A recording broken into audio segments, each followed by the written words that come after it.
Насаат кейжи тартулайт. Устаз Абдишукур Ажы Нарматов.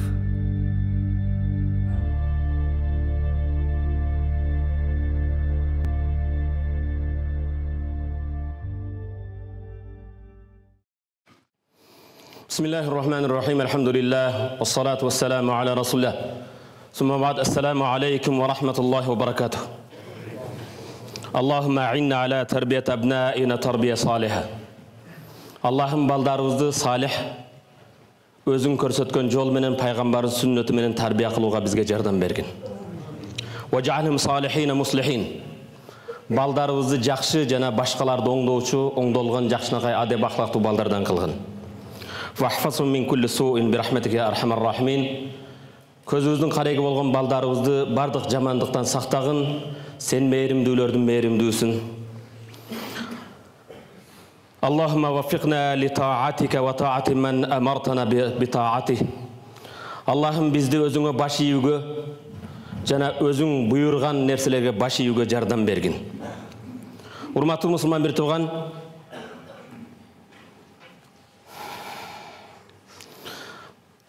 балдарыбыз биздин көзүбүздүн кареги, мойнубуздагы аманат. Жараткан Аллах табарак ва таала барлыгына берилген иман кетирүүдүн аламаттарыдан имандууларга Аллах табарак ва таала я аyyuhallazina amanu qu anfusakum wa ahlikum nara. О Алланын барлыгына берилген иман кетирген бенделер өзүңөрдү жана үй бүлөңөрдү дозоктон сактагыла дейт. Балдарыбызды чындыкка, аманатчылдыкка, ихлас, иман, Алланын китеби, пайгамбардын сүннөтү менен тарбия кылуу ар бирибиздин мойнубуздагы аманат. Урматтуу мусулман бир тууган, тарбиянын эң жакшы жолу өзүбүздүн үлгү болуубуз. Ата-эненин жакшынакай үлгү болуусу. Пайгамбарыбыз саллаллаху алейхи ва саллям өзүнүн хадисинде мындай дейт: "Мен кала ли сабийин та'ала хака сумма лам ю'тиhi фахия казиба." Кимде ким bir баласыга кел бала мону берейин деп чакырып, бала келгенде эч нерсе бербей койсо, ал ата жалганчы калпычы дейт. Бул да тарбиянын бир жолу. Жаш балдарыбыз биздин жүрүш турушубузда, сүйлөгөн сөзүбүздө, кыймыл аракетибизде биздин жолубузду жолдойт. Баланын көзүн ачкандан, акыл эсине тартып тартпастан эң негизги үлгүлөрү ата-энеси болот. Hazreti Abu Bakr'dın balası mınday dedi: "Ya abati inni asma'uka tad'u kulla gadatin." O ata, Hazreti Abu Bakr'dın balası күнүгө sizdin mınday duanızdı uğam deydi. Allahümme afini fi bedeni. Allah'ım denemdi, den soğulumdu çın kılgın. Allahümme afini fi sem'i. Allah'ım uğu sezimlerime, kulağıma amançılık, tınçlık bergin. Allahümme afini fi basari. Allah'ım közüme bereke vergin. La ilahe illa ent. Senden başka jalbararım, sığınarım yok. Tu'iduha salasan. Күнүгө 3 жол айтасың, таң аткан кезде, жатар кезинде, кечинде 3 жол айтасың dedi. Abu Bakr Sıddık balasına mınday dedi: "İnni sami'tu Rasulullah sallallahu aleyhi ve sellem yad'u bihin." Peygamber uşuntip dua kılat ele, oşonuttan men da uşul duanı kılam dedi. "Fa ana uhibbu an astanna bi sunnatih." Men peygamberin sünneti jolun joldogum kelet. Abu Bakr Sıddık'tın balası atasının keçe gündüz dua kılganын ugup, "Ata, bul duanı köp kaytalaysiz. Taң atkanda, keç kirgende" dedi. Abu Bakr Sıddık, Peygamber sallallahu aleyhi ve sellem'dan köp uqtum, Peygamberin sünnetini atkargım kelet dedi. Bирок урматтуу мусулман бир тууган, senin balaң, nebirelerin, kızların senden emneni ugat. Emneni үйрөнөt. Pulttu karmap kanaldan kanalga burganыңдыбы? Jar turdu saytка киргениңдиби? Oturup telefon oynaганыңдыбы? Balдарыңа sen emne жолдо үлгү болуп жатасың. Peygamberimiz sallallahu aleyhi ve sellem mınday dedi: "İza arada Allah azza ve celle bi ahli beytin hayran adkhalahu aleyhim rifq." Peygamber aytат: "Allah Taala kaysı bir üy bülöge jakşılıkты kalasa, al üy bülöge Allah meyrimdүүлүк, боорукердүүлүк тартуулайт" дейт. Дегеле урматтуу мусулман бир тууганым, сен үйгө келген кезиңде балдарың, қыздарың сағынып қуанабы? Атам келді деп. Же сен келгенде бөлмесіне кіріп, сені көргіс келбей қачабы? Үйіңді қандайсың? Бала чақаңа болған боорукердүүлүгүңдө, мээримдүүлүгүңдө сен қандай үлгі боласың? Балдарың сені чыдамсыздық менен күтөбү? Жараткан Аллах табарак ва таала кереметті Кур'анда: "Аузу биллахи минеш-шейтанир раджим. Я айюхаллазина аману қу анфусакум ва ахликум нара." О иман келтирген бенделер, өзүңөрдүн жаныңарды жана үй бүлөңөрдү дозоктон сактагыла. Дозоктон сактоо кантип болот, урматтуу мусулман бир тууган? Куранды тафсир кылган имам Мужахид "Қу анфусакум" денеңерди дозоктон сактагыла дегени "Аусу ахлякум би тақваллах". Бала чакаңа, үй бүлөңө Алланын таквасы, Алладан коркууну үйрөт. "Ва аддибухум", адеп ахлакты үйрөт. "Муррухум би таатиллах", Аллага баш ийүүнү үйрөт. "Ва нухум анил маъсияти", Аллах тыюу салган күнөөлөрдөн бала чакаңды тыйып үйрөт. Урматтуу ата, урматтуу менин мекендешим, сен Аллах Тааланын астында үй бүлөңө, аялыңа, бала чакаңа, небере чебереңе баарына жооп бересиң. Аллах кыяматта сенден эсеп алат. Аллах аманат кылып берген перзенттериңе, бала чакаңа эмне тарбия бердиң? Жараткан Аллах Тааланын астына келген кезиңде балаңа түрдүү дипломдар алып бердиң. Жакшы окуу жайларды бүтүрдү. Бирок анын пайдасы береби? Балаңа эң жакшынакай кийим кийгиздиң. Эң даамдуу тамактарды жедирдиң. Дүйнөдөгү эң жыргалчылыктарды балаңа тартууладың. Булар, урматтуу мусулман бир тууган, бири да пайда бербейт, эгер балаңды адеп ахлак, иман менен, ислам менен тарбия кылган болбосоң. Балаңды айван сыяктуу бага бербегин. Балаңдын килограммы көбөйсө, бою өссө, бала тарбия кылдым дебегин. Сен аны бактың. Тарбия башка нерсе. Урматтуу мусулман бир тууган, кыяматта жараткан Аллах Тааланын астына барган кезде бенамаз балаң. Алланы тааныбаган, пайгамбарды тааныбаган, дини жөнүндө маалыматы жок, адеп ахлакы жок, дозокко татыктуу болгон бала кыяматта атанын мойнуна асылат. "Эй Раббым, бул мага тарбия берген жок" дейт. "Бул мага үйрөткөн жок" дейт. "Я Рабб, менин күнөөкөр болуума, сага эмес тамекиге насбайга, атың өчкүр аракка кул болуума менин атам энем себеп болду" дейт. Мойнуң асылат. Урматтуу үйдөгү мен жигитмин, эрмин, үйдүн башчысымын деген жигиттер, жигиттер, аталар, деги эле өмүр жолдошуңуз, аялыңыз эмне кылып жатат үйдө?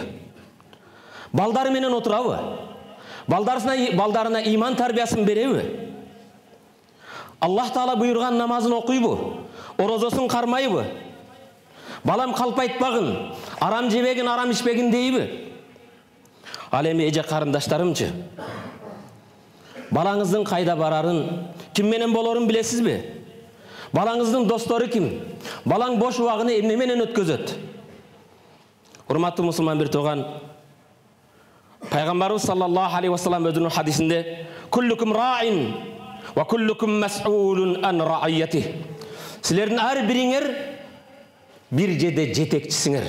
Башкаруучу, кой кайтарган сыяктуу койчусуңар.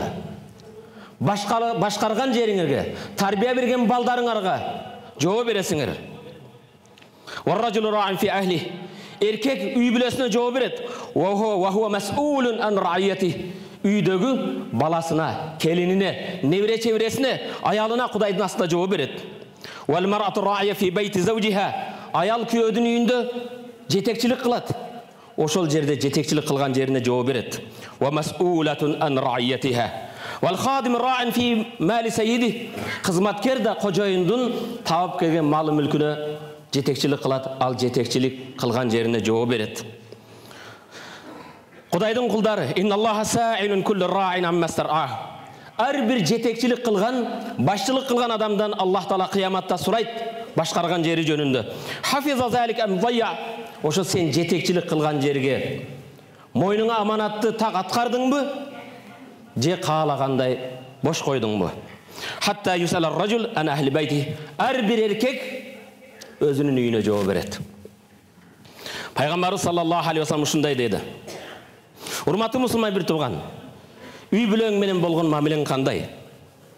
Балдарыңды кайсы жолда тарбия кыласың? Балдарыңдын үлгүсү ким? Кумирлери ким? Балдарың кайсы жолду тутат? Алардын адеп ахлакын кайсы негизде оңдодуң? Кайсы жолго салдың? Кимдин жолун жолдоттуң? Урматтуу мусулман бир тууган, элестет. Бирөөңдүн багың болсо, алма бак болсун, кандай багың болсо, багбан өзүнүн багына көңүл бурса, убагында жерин эчтесе, убагында сугарса, убагында чөбүн отоса, ал бактан кандай мөмөлөр алат? Кандай гүлдөр пайда болот? Кандай кооз болот? Өткөн адамдар атаңа рахмат дейт. Эгер багбан өзүнүн бакчасына көңүл бурбаса, убагында жерин айдабаса, убагында суун койбосо, убагында бутабаса, ал жерден мөмө ала билеби? Бул жөнөкөй бир бак. Бирок урматтуу мусулман бир тууган, сенин негизги тарбия кылган багың балдарыңда ушундай. Өз убагында иман тарбиясын бербесең, адеп ахлакты үйрөтпөсөң, Аллах Тааладан коркууну үйрөтпөсөң, пайгамбарын таанытпасаң, динин үйрөтпөсөң, рахмат аласыңбы? Көптөгөн адамдар карап атаңа рахмат дейт. Бирок тилекке каршы ошол эле кезде сени тарбия кылган падарыңа наалат дейт. Падар деген ата деген сөз фарс тилинде. Атаңа наалат болсун дейт. Наалат деген сөз Аллахтын рахматынан алыс, дозокко жакын деген сөз. Урматтуу мусулман бир тууган, бүгүн биз ушундай фитна бузуку заманда жашап жатабыз. Африканын токойлору сыяктуу. Урматтуу мусулман бир тууган, караңыз, бүгүн күндө эмнелер көрүп жатат? Телевидениядан, интернеттен, ар биринин колунда уюлдук телефондор. Пайгамбарыбыз саллаллаху алейхи ва саллям мындай дейт, пайгамбарга бир салават. Ма нахала валидун валада хайран мин адабин хасан юаддибуху бих. Атанын балага берген эң жакшы белеги iPhone 7. Атанын баласына бере турган эң жакшы белек жакшы адеп ахлак. Жакшы адеп ахлактан артыгыраак ата балага эч нерсе бере албайт. Бирок фақиду шей ла юъти. Өзүңдө жок нерсени бирөөгө бере албайсың. Өзүңдө Кудайдан коркуу барбы? Пайгамбардын жолун дегеле билесиңби? Урматтуу мусулман бир тууган, инна куллу мавлудун юлад ала фитра. Ар бир төрөлгөн бала фитратта Аллахны таанып төрөлөт. Ар бир төрөлгөн бала Аллахнын жалгыздыгын билип төрөлөт. Фа абаваху яхуидана. Ana ata-enesi je Yahudi kılat, au yunassiranuh je ata-enesi Nasrani kılat, Hristiyan kılat, au yumajjisanuh je ata-enesi butparas, je tengirçi başka kılat. Oşo bergen tarbiyası menen. Tuğulgan koydun kozunun eni bolboyt. Eesi agayın koyut. Oşol siyaqtu törölgön ar bir narisте fitratta жалгыз Kudaydı taanıp iman menen törölöt.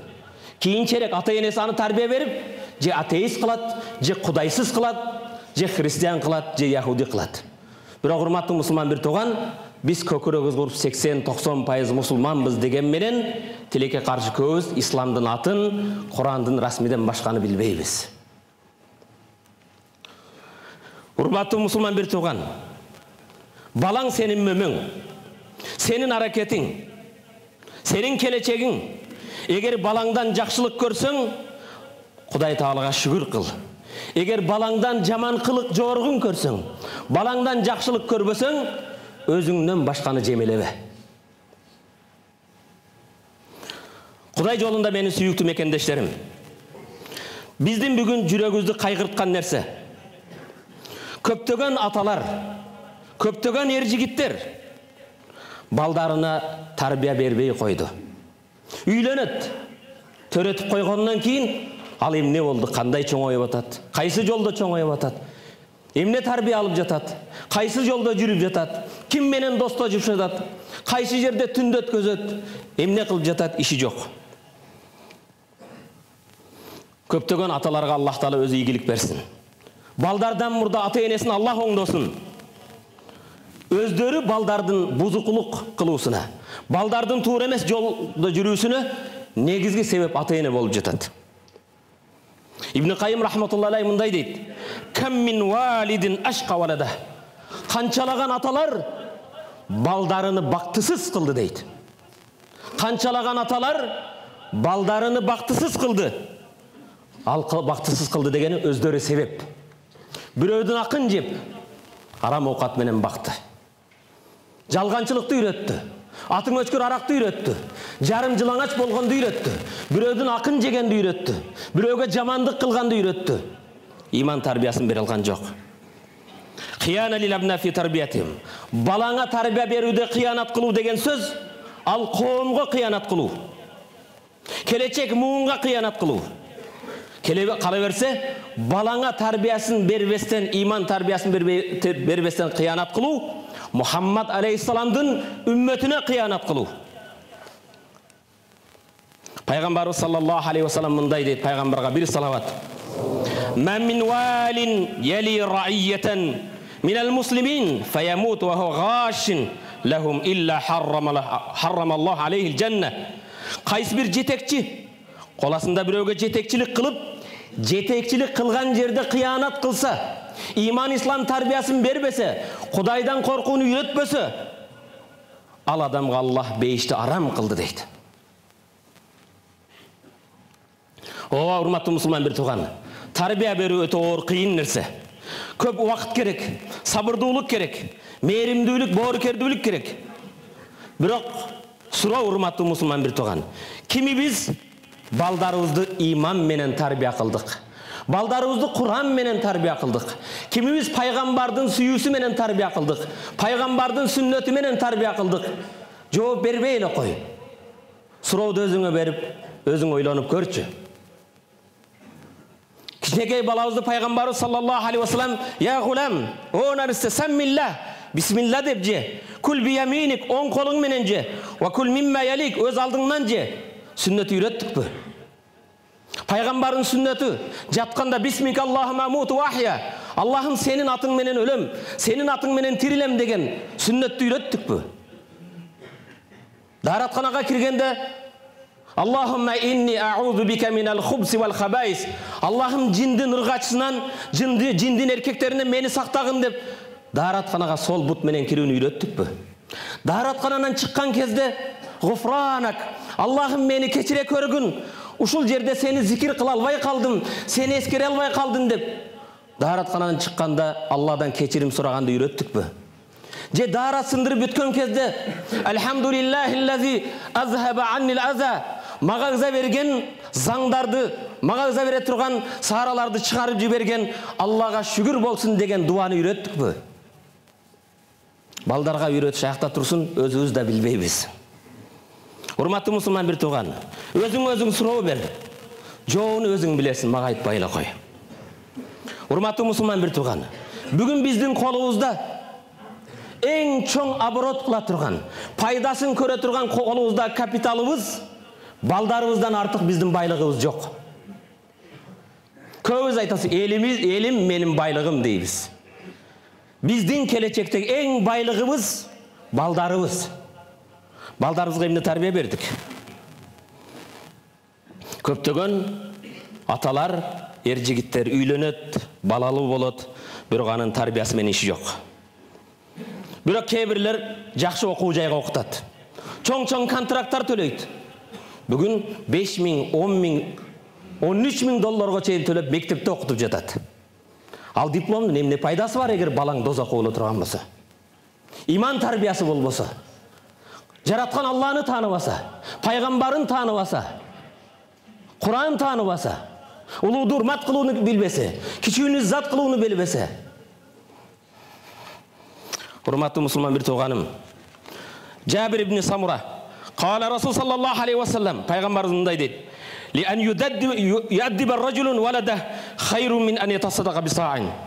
Ар бир ата балдарына күнүгө бир адеп үйрөткөндүгү бир канча 5-6 килограмм un садака кылгандан жакшыраак күнүгө.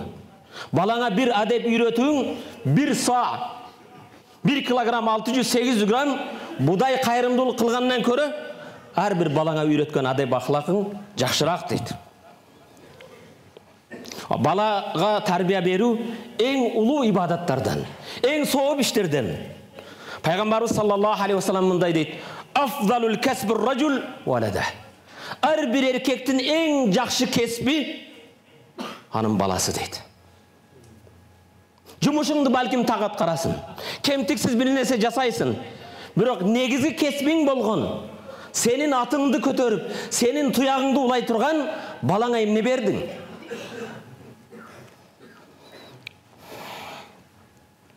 Урматтуу мусулман бир тууган, эгер ар бирибиз, ар бир үй бүлө балдарына адеп ахлакты үйрөтсө, чынчылдыкты, аманатчылдыкты, кыянат кылбагандыкты үйрөтсө, ал биз өзүбүздүн коомго Кыргызстан деген мекенге бир жакшынакай, жарактуу бир кирпич пайда кылган сыяктуу. Салымыбызды коштук. Урматтуу мусулман бир тууган, балаң салих болсо, жакшы болсо, балаң адептүү, ахлактуу болсо, илимдүү, билимдүү болсо, сен өзүң каалагандай болсо, bundan артык бактылуулук жок. Бул бактылуулукту даамдап көргөн адамдан башка сезе албайт. Балаң сен каалагандай адеп ахлактуу, имандуу болсо, сенден артык бактылуу адам жок. Урматтуу мусулман бир тууган, Пайгамбарыбыз саллаллаху алейхи вассаламдан бир хадисти угуудан мурда пайгамбарга бир салават.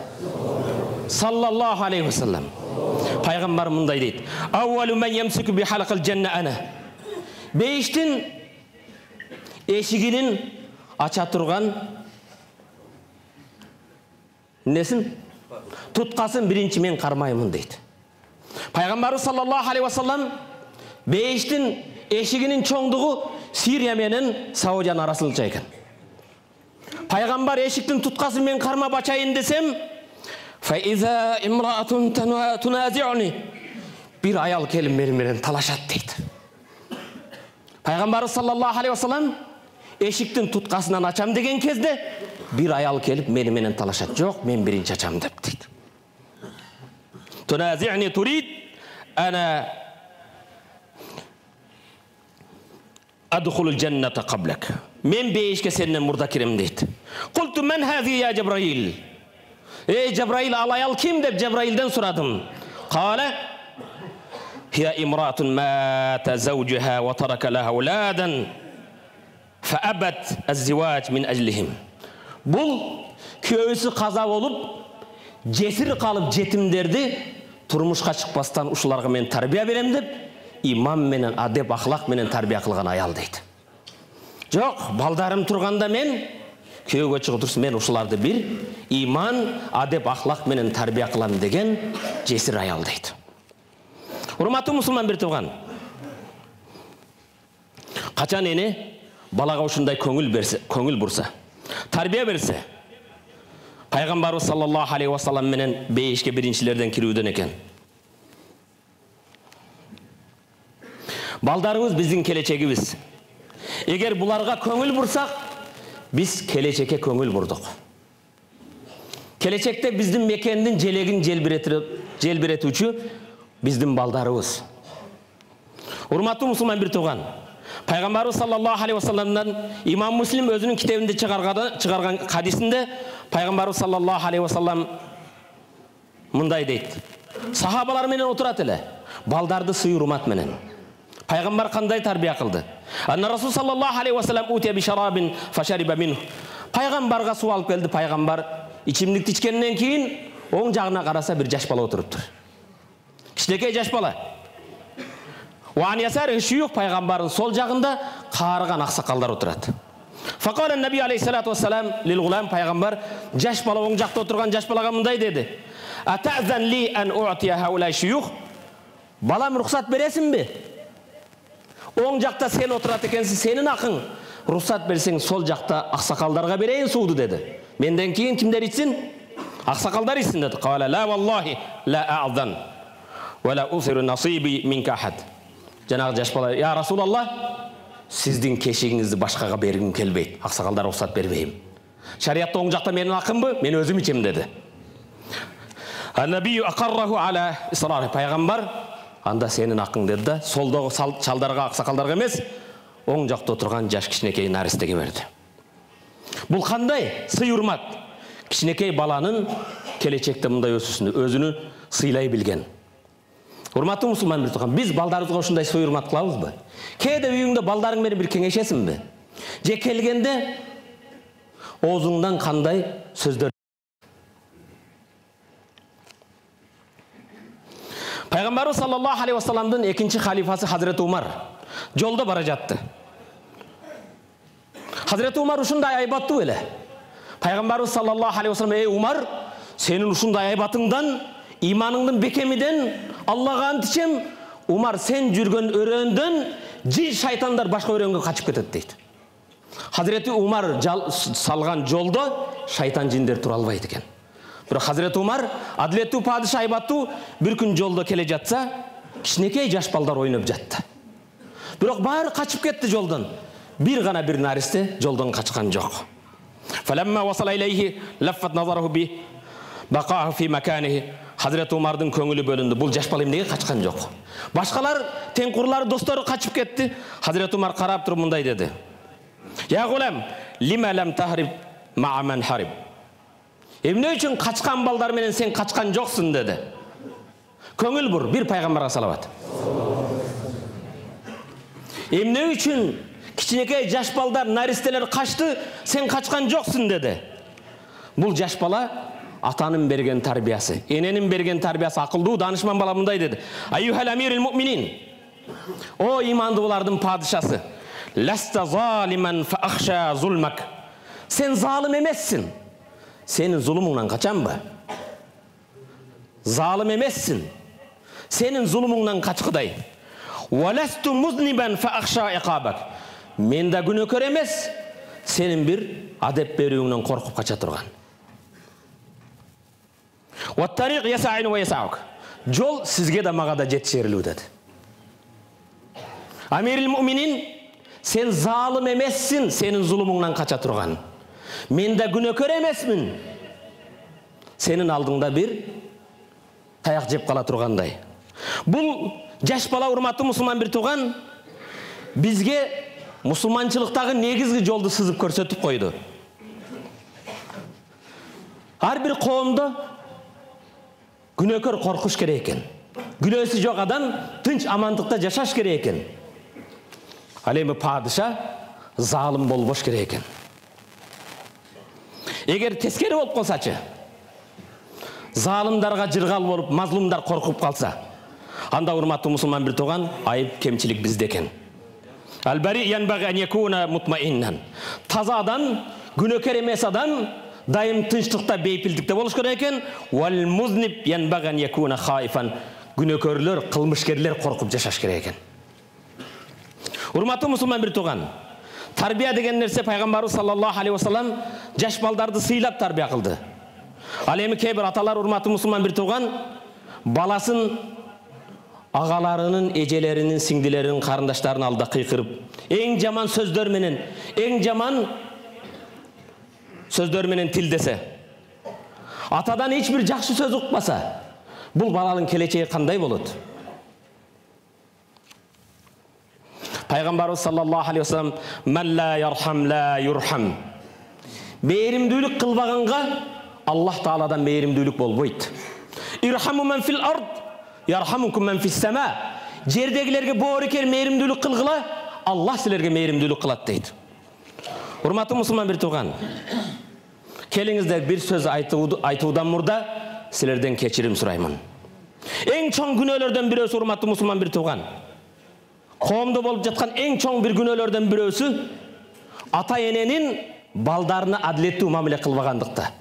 Bir balasını ekіншisinden жоғары көргөндүктү. Кейде bir kızın başkasından жоғары көргөндүктү. Ал үй бүлөдө bir туғандардын арасында bir-бирине көрө албастык, кызгануу, жек көрүү деген пайда болот.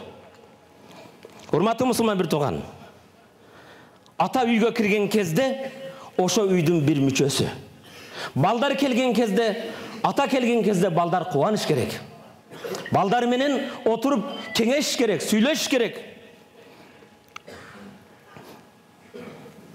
Пайгамбарыбыз саллаллаху алейхи ва саллам Hazreti Hasan ve Hüseyin деген неврелерин Фатиманын балдары эркелетип жыттап жүздөрүнөн өп сүйүп жатса Акра ибн Хабис бадавилерден бедуин келет да пайгамбар болуп бала эркелетесиңби дейт. Пайгамбарыңар ушубу дейт. Бала жыттап бала өп сүйүп отурат дейт. Валлахи Аллага касам ичем дейт. Менин 10 балам бар дейт. Бул өзүн эркек ойлоп атат да. Менин 10 балам бар дейт. Биринде колума алып өпкөн эмесмин дейт. Биринде тиземе отургузган эмесмин. Мына эркек мендей болуш керек, бала эркелетпейт дейт. Эркек айбаттуу болуш керек дейт. Пайгамбарыбыз саллаллаху алейхи ва саллам мындай дейт. Ава амлику ан кана Аллаху таала наза минкум ар-рахма. Эгер Аллах сенин жүрөгүңдөн мээримдүүлүктү алып койгон болсо мен эмне кылайын деди. Аллах сенин жүрөгүңдөн мээримдүүлүктү алып салган болсо мен эмне кылайын? La yunza ar-rahma illa min shaqi. Бактысыз адамдын жүрөгүндө мээримдүүлүк болбойт деди. Бактылуумун десең, урматтуу мусулман бир тууган, бактылуу адамдардын катарына кошулам десең, бала эркелет. Аларды сүйгөн. Бирок анын адеби эң негизги. Адеп ахлак үйрөт.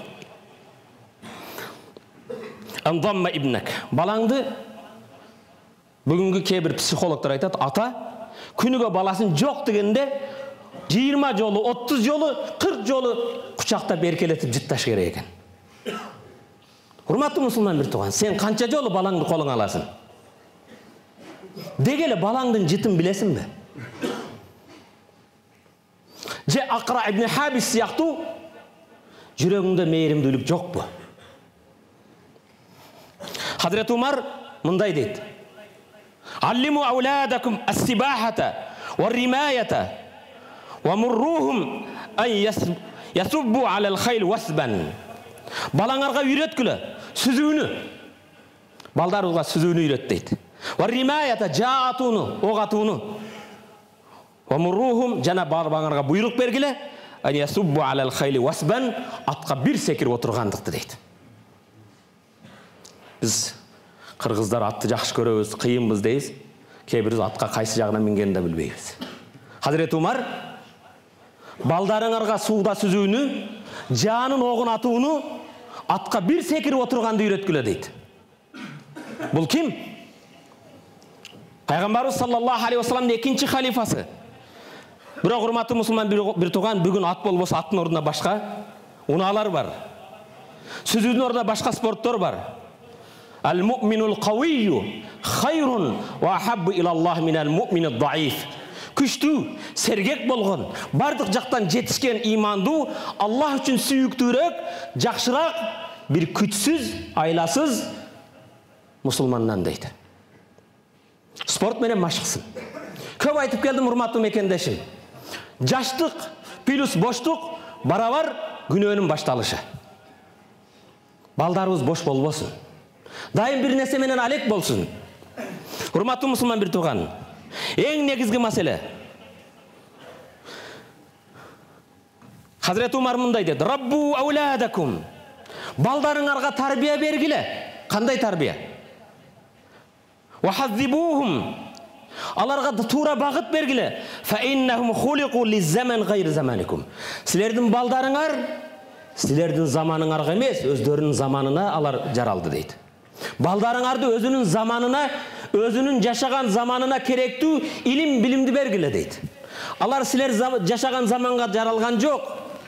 Анан илгери мындай эле, урматтуу мусулман бир тууган, балдарыбызды өзүнүн заманына, өзүнүн жашай турган кезине, бүгүнкү заманы кээ бир илим, билимден артта калтырбастан тарбия бергиле. Алар өздөрүнүн заманы үчүн жаралды дейт. Эң негизги бала чакага илим, билим берүү. Аллах Куранда хал яставиллазина я'ламуна валлазина ла я'ламун. Билгендер менен билбегендер теңби? Билимдүү менен билимсиз теңби? Аллах Куранда билимдүүдү көзү көргөн, билимсизди көзү көрбөгөнгө окшотот. Балдарыбызга эмнени үйрөттүк? Урматтуу мусулман бир тууган, ачуучундук Kebir Европа мамлекетіндегі университеттер изилдөө жүргүзүптүр. Иликтөө жүргүзүп, жылына кайсы мамлекетте көп китеп окулат. Кебир мамлекеттер бар экен, жылына 14-16 китеп окулат экен эгер адам башына бөлсө. Киши башына бөлгөн кезде 14-16 китеп окулат экен. Ал эми мусулман мамлекеттеринде окулган китептерди киши башына бөлсө 6 беттен дейт экен. Ал эми биздин кереметтүү Кур'ан Аллах пайгамбарга берген биринчи буйругу икра оку дейт. Кур'андагы биринчи оку деген буйрукту аткарбасак биз кайсын аткарабыз? Икра. Биз сайызда тарбия көрүп калдык. Оку жана оку. Лейлин айтты, жок. Лейлинден 14 кылым мурда Жабраил алейхиссалам пайгамбарыбызга келип оку деди. Мен окууну билбейм. Икра, оку. Урматтуу мусулман бир тууган, эгер бул дүйнөдө бактылуу болом десең, балдарыңды бактылуу болсун десең, илим бер. Эгер балдарыңды акыретте бактылуу болсун десең, илим бер. Эгер балдарыңды жана өзүң эки дүйнө бактылуу болом десең, илим билимге умтулгун. Ал-жахил, илимсиз, билимсиз, надан яф'алу фи нафси ма ла ястати адуhu an yaf'ala bih.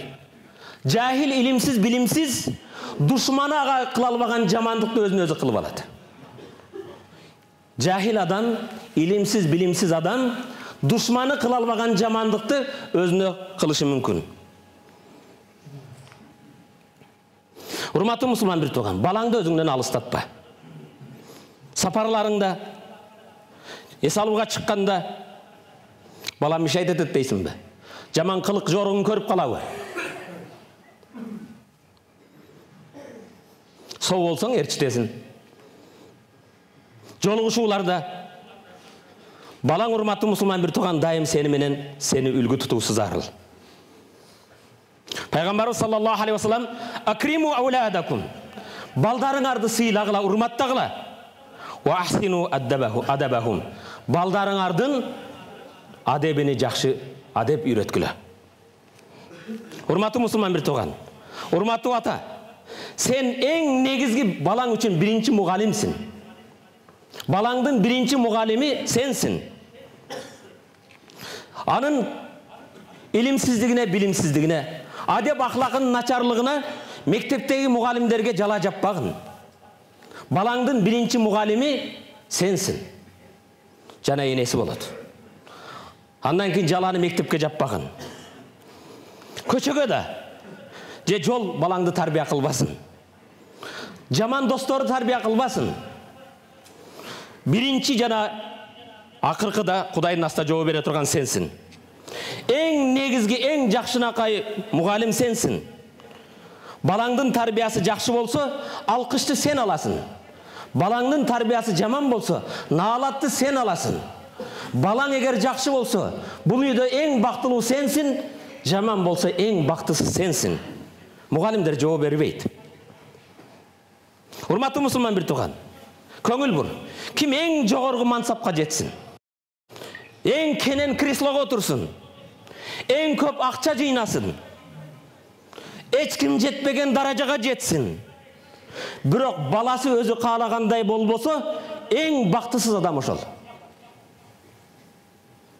Канчалык мандатка жетпеген, байлыкка, бийликке жетпеген, балаң өзүң каалагандай болбосо, эң бактысыз адам сенсин. Эң бактылуу адам Аллах баласына иман берген болсо, хидаят берген болсо, көзүнүн кареги болгон баласы тирүү кезинде атага дуа кылып, атасына жөлөк болуп, имандуу, адеп ахлактуу болсо. Урматтуу мусулман бир тууган, эгер тарбиялы коом, үй бүлө оңолсун десек, чындыгында биз тарбияны каалай турган болсок, урматтуу мусулман бир тууган, келиңиздер, пайгамбарыбыз саллаллаху алейхи ва саллям кантип тарбия кылды, көңүл буралычы. Пайгамбарыбыз саллаллаху алейхи ва салламдын заманында Американ университет бар беле?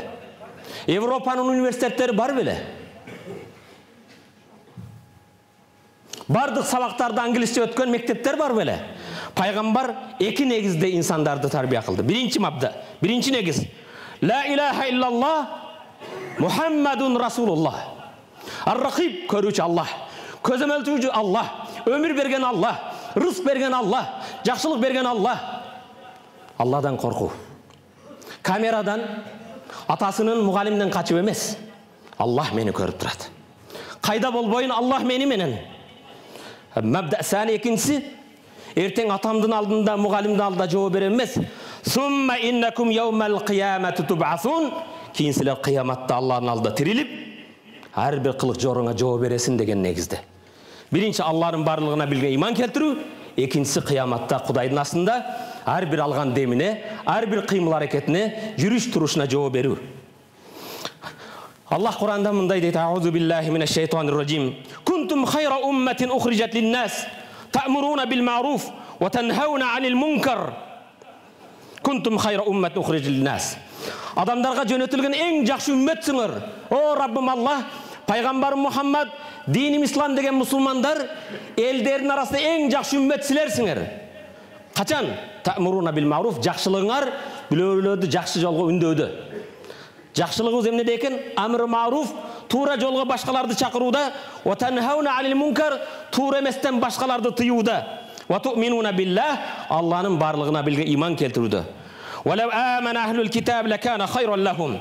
Китеп ээлери да пайгамбарга, Куранга иман келтирсе алар үчүн жакшы болмок. Минхумул муъминун ва аксарухумул фасикун. Алардын арасында да иманга келгендер бар, көбү бузукулар. وما كان ربك ليهلك القرى بظلم واهلها مصلحون. Rabbin жараткан Аллах Таала бир коомду, бир элди, бир жерди жер менен жексен кылып талкалабайт. Эгер алды элдин арасында оңдоочулар, оң жолго чакыруучулар болса. Урматтуу мусулман бир тууганым. Пайгамбар саллаллаху алейхи ва саллям: "Iyyakum wa muhaqqiratuz zunub." Силер кээ бир нерсени кичине күнөө деп эсептебегиле. Eş neresi mes, bul kişinekeyle günü debegin. Fe innehunne yeştemi'na lirracul hatta yuhlikanna. Oşa kişineke günöler top tolup adamdı jok kılat. Adamdın dozakka düşүүsüne, imandan ajırap kalуусуна sebep bolot. Körüp turgan toğlar da kişineke taşlardan bolot. Kebir nersen bul arzıbagan günü eş neresi mes debegin. Anas ibn Malik Peygamberimiz sallallahu aleyhi ve sellem'den mınday deydi: "İnnekum leta'maluna a'malan hiya adaq fi a'yunikum." Sizler kede bir günöni kılıp koyup, közüңөрдө bir kıpınça körbeysiңер. Bir tükçe körbeysiңер. "İn kunna na'udduha ala ahdin nabi sallallahu aleyhi ve sellem minal mubiqat." Biz sizler kiçineker bir kıpınça degen günöni Peygamberin zamanında biz imandan ajırata turgan adamdı dozokta kaltıra turgan öldürүүчү günö деп эсептейт дейт. Wa tahsabuna hayyinan wa huwa indallahi azim. Kur'an'da Allah Nur suresinin 15. ayetinde kede sizler bul eç nerse emes. Kiçine günö deysiңер. Balanga көңүл бурбай койгондугунду, кызыңа тарбия бербегениңди, бирок ал Аллахтын алдында эң чоң günölөрдөн. Урматтуу мусулман бир тууган. Baldarыбыздын достору ким? Al-mar'u ala dini khalili falyanzur ahadukum man yukhalil. Ар бир адам досунун дининде болот.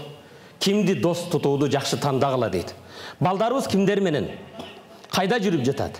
Ким менен жүрүп жатат? Урматтуу мусулман бир тууган. Мен жанагы Африканын токойдай өтө коркунучтуу заманда жашап жатабыз дегеним. Ушундай кылымда, ушундай заманда жашап жатабыз. Пультты алып туруп, телевизорга кирсе, 400дөн көп бузук каналдар бар. Интернетти ача турган болсо, урматтуу мусулман бир тууган, миллиондогон бузуку сайттар бар.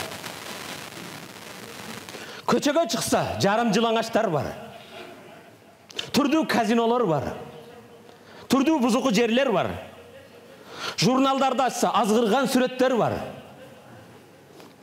Балдарыбыз эмне менен тарбия болуп жатат? Досудан бир аңгеме окса, хадис угабы, аят угабы, пайгамбардын өмүр баяныбы? Сүйлөшкөн балдардын да, балдардын келечеги үчүн мындай көңүл бурчу эмне жөнүндө сүйлөшөт? Үммөттүн келечеги жөнүндөбү? Элдин келечеги жөнүндөбү? Урматтуу мусулман бир тууган, ошондуктан балаңа сен жооп бересиң. Балаңдын тарбиясына бекем бол, адеп ахлакына. Ова тарбия убакыт керек. Hareket керек, sabır керек. Çin жүректен айтам, урматтуу мусулман бир тууган, дагы кайталайм, биздин колубузда эң баалуу балдарыбыздан артыгыраак баалуу нерсебиз жок. Эгер балдарыбызды экрандарга тапшырып койсок, интернетке, уюлдук телефонго тапшырып койсок, ким менен жүргөнүгө көңүл бурбасак, эмне кылганына көңүл бурбасак, кайда барып жатат, түндү кайда өткөздү, кайда түнөдү, ким менен болду? Урматтуу мусулман бир тууган, бул темага эмнеге токтолуп жатам, баарыңар билесиңер. Кээ бириң айтасың, мен кечеги күндүз иштеймин, баласымдын келечеги үчүн буларга үй салдым, жакшы тамак бердим, кийинттим, жакшы диплом алып бердим, жакшы окуттум. Аллах Тааланын барлыгына бирлигине ант ичем, урматтуу мусулман бир тууган. Пайгамбарыбыз саллаллаху алейхи ва саллям хадисинде мындай дейт: "Кафа бил мар'исман ан юзайя ман якут." Адамдын күнөөкөр болуп калуусуна жетишет эң чоң күнөөсү балдарына көңүл бурбай койгондугу. Эң негизги тарбиянын булагы, урматтуу мусулман бир тууган.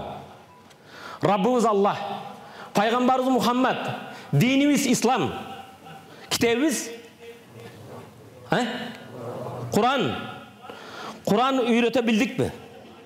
Урматтуу мусулман бир тууган, Жабраил алейхиссалам Куранды алып түшкөн үчүн эң улуу периште болду.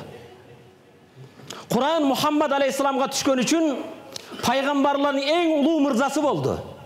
Куран Рамазан айында түшкөн үчүн Рамазан айлардын султаны болду.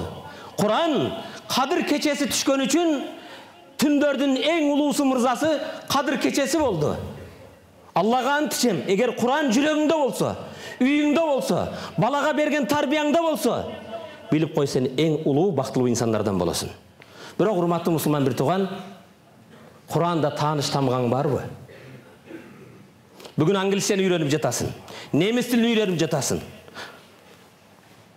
англис тилин үйрөнүп жатасың, арзыбаган тыйын түпүр үчүн. Бирок Алланын каламы болгон Куранга эч аракет кылдыкпы? Урматтуу мусулман бир тууган, Пайгамбарыбыз саллаллаху алейхи ва саллям Хаббаб ибн Арт деген сахаба мындай дейт: Аллах Таалага жакын болуудун эң жакын жолу садака, орозо, намаз эмес, Аллах Таалага Алланын каламы менен жакын болобуз. Алланын сөзү менен, Ал-Куран. Бирок урматтуу мусулман бир тууган, тилекке каршы бүгүн биздин тарбия булактарында балдарыбызды Куран менен, хадис менен тарбия кылсак эч зыян көрбөйт элек. Балдарыбыз Куран тарбиясынан алыстап калдык.